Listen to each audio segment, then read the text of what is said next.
শেহাগুড়ি ব্রিজের কাছে বাইক দুর্ঘটনায় গুরুতর আহত ভাতেঘড়ি গ্রামের মহিলার অপারেশনের খরচ 3 লক্ষ টাকা। গত শনিবার শেহাগুড়ি ব্রিজের কাছে দ্রুত গতিতে আসা বাইকের ধাক্কায় নিজেদের বাইক থেকে ছিটকে পড়েন রাস্তায়। মহিলার পায়ের হাড় ভেঙে বেরিয়ে যায়। এমন ভয়াবহ দুর্ঘটনার পরে ধাক্কা মারা 3 যুবক বাইক চালিয়ে এলাকা ছেড়ে পালায়। পুলিশে অভিযোগ জানাতে গেলেও বাইকের নম্বর না নিয়ে যাওয়ায় অভিযোগ নেয়নি পুলিশ, এমনটাই পরিবারের অভিযোগ।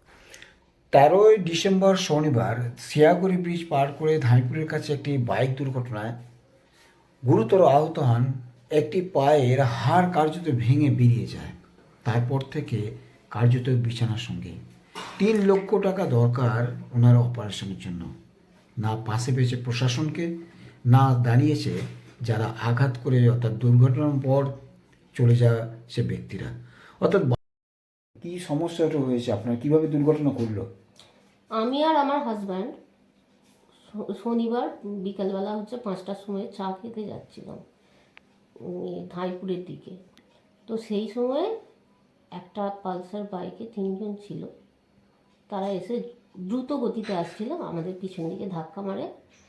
আর এই ধাক্কা মারার জন্য আমি পড়ে যাই এবং আমার একটা পায়ের 2টো হাড় ভেঙে যায় এবং আমি এখন যা অবস্থা হয়ে রয়েছে আমাকে অপারেশন করতে হবে। ঘটনায় গুরুতর আঘাত পাওয়া মহিলাকে আজ বুধবার পরিবারের লোকজন চিকিৎসার জন্য নিয়ে গেল কলকাতায়। অ্যাম্বুলেন্স চড়ে যাবার আগেই বিছানায় কাতর কণ্ঠে জানালেন, মানুষ হোক বা প্রশাসন, সবাইকে বিবেক চেতনা সব হারাচ্ছে।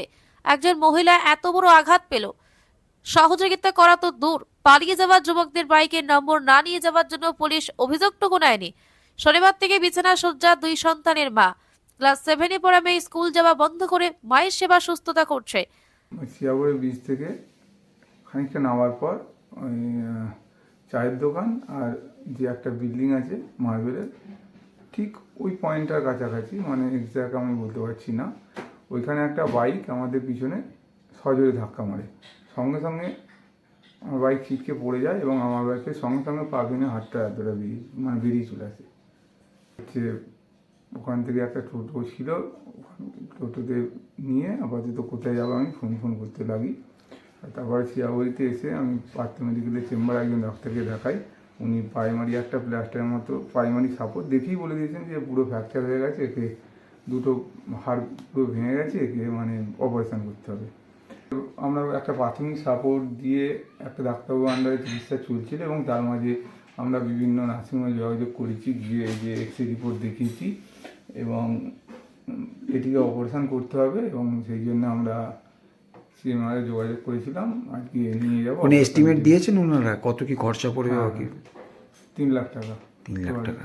আর প্রশাসনের কাছে কোনো সহযোগিতা বা পেয়েছেন বা আপনারা গিয়েছিলেন? গিয়েছিলাম, প্রশাসন বড়বাবু বললেন যে এরকম গাড়ি নাম্বার ছাড়া জিডি করা যাবে না। এবার ওই পরিস্থিতিতে আমাদের পক্ষে গাড়ি নাম্বার দেখা সম্ভব না। এবার জিডি নেবেন না বললেন গাড়ি নাম্বার ছাড়া কেসই করতে হবে এবং গাড়ি নাম্বার দিন আমি কেস করে দিচ্ছি, গাড়ি নাম্বার না হলে কিছু হবে না। এরকম পরিস্থিতিতে আমরা ওটাও কিছু করতে পারছি না। এবার বুঝতে পারছি না যে পরিস্থিতি কী হবে। এখন নিয়ে যাওয়ার চিন্তা ভাবনা করছি, আজকে নিয়ে চলে যাবো। কি করেন আপনি? আমি একটা বেসরকারি সংস্থায় কাজ করি। মানে এই কঠিন পরিস্থিতিতে যারা অ্যাকশন করে তারাও যোগাযোগ করেনি, প্রশাসনের কোনো হেল্প ঠিকঠাক পাচ্ছেন না? না, কোনো রকম কোনো কিছু পাইনি। আপনার বাড়িতে কে কে আছে? আমার বাড়িতে আমার একটা মেয়ে আছে 14 বছরের, একটা বাচ্চা ছেলে আছে, খুবই বাচ্চা ছেলে। মা আছে মোটামুটি এক প্রকার অসুস্থই বলতে পারেন, মায়েরও পা ভাঙা, ওখানে পাল লাগানো আছে। আমিও ডায়াবেটিক পেশেন্ট। মানে আপনার ওপরই সংসার চলে? আমার উপরই সংসার চলে। কি নাম আপনার? আমার নাম বরুণ কুমার মাঝি। স্বামীর ডায়াবেটিস রয়েছে, তিনি একটি বেসরকারি সংস্থায় চাকরি করেন, তার উপর সংসারের দায়িত্ব। কিভাবে 3 লক্ষ টাকা জোগাড় করবেন বুঝে উঠতে পারছেন না। আহত মহিলা ও তার পরিবার চাইছেন প্রশাসন ঘটনাস্থল এলাকার সিসিটিভি ফুটেজ দেখে আটক করুক অভিযুক্ত বাইক আরোহীদের। একই সঙ্গে মহিলার চিকিৎসার খরচের ভার নিক অভিযুক্তরা।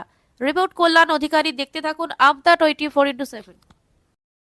যারা আমাদের ধাক্কা মেরে গেছে তারা তো শুনছি লোকাল ছেলে, কিন্তু কেউ কোনোভাবে তাদের নামও প্রকাশ করছে না, তাদের সম্পর্কে কেউ কিচ্ছু বলছে না। যোগাযোগ করেন না না না, ওনারাও কেউ আমাদের সাথে কোনো রকম যোগাযোগ করেননি। এবার প্লাস্টার হয়েছে, একবার শিয়াগড়িতে হয়েছে, একবার তারা ক্লিনিকে হয়েছে। তারপর আমরা এখানেতে বাড়িতে আমি আছি, কারণ আমার উঞ্চটা থেকে ব্লাড বেরোচ্ছিল। হাড়টা তো চামড়া ফুঁড়ে বেরিয়ে গিয়েছিল, ওখান থেকে ব্লাড বেরোচ্ছিল। এবং এখন যে অবস্থা হয়ে রয়েছে, আমাকে সিএমআরআই যেতে হবে, আমার পাত দিয়ে অপারেশন করতে হবে পাটা। ওখানে কি পাত বসানোর কথা বলেছে কিছু? হ্যাঁ, পাত বসাবে, টাইটেনিয়ামের পাত বসাবে। কি নাম আপনার? আমার নাম সাথীলেখা মাঝি। এই এক চিলতে ঘরেই আপাতত ঠিকানা হয়েছেন সাথীলেখার, আর এখানেই তিনি রয়েছেন। তার সেবা করছেন তার ছোট মেয়ে। ঘরে আরেকটি সন্তানও রয়েছে মা রয়েছে, এবং স্বামীও ডায়াবেটিসের পেশেন্ট। আর একটা পরিবার একটা দুর্ঘটনার পর কার্যত বলা চলে গৃহবন্দী হয়ে পড়েছে। এমন একটি সময় তারা কলকাতা যাচ্ছে ভালো চিকিৎসার জন্য এবং পায়ের অপারেশনের জন্য। এই মুহূর্তে পাশে থাকার প্রয়োজন প্রশাসনের, এবং যারা দুর্ঘটনার পর এদিকে ফেলে চলে গিয়েছিল সেই 3 ব্যক্তিকেও এখনও পর্যন্ত আটক বা গ্রেপ্তারও করেনি প্রশাসন। ফলে এখন দরকার 3 লক্ষ টাকা, তবে অপারেশন হবে সাথীলেখার। আর টিভিতে কল্যাণ অধিকারী, দেখতে থাকুন আমতলা নিউজ চ্যানেল।